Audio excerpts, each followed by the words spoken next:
कहानीला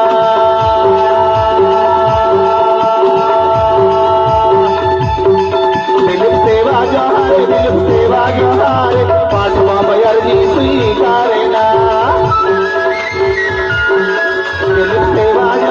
दिलीप सेवा जोहार पाठवा बयरजी स्वीकारेना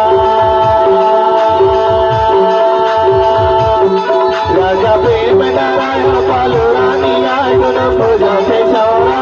धर्मा राजा प्रेम नारायण पालो रानी आयुन पूजा से चौरा धर्मा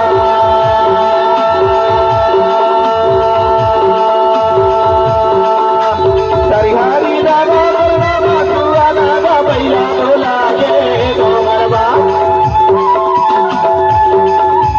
हरिहरी दादा बलरामा तुआ दादा बैला बोला गे गोमरबा राजा प्रेम नारायण पालो रानी आयुन पूजा से चौरा धर्मा राजा प्रेम नारायण पालो रानी आयुन पूजा से करिया पहाड़े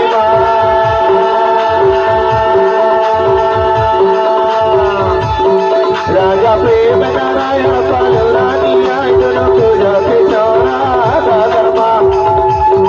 राजा प्रेम नारायण पालो रानी आयुन पूजा से करिया पहाड़े पूजा से चौरा धर्मा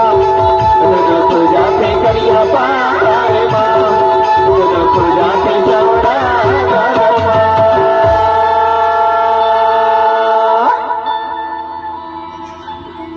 और हमारे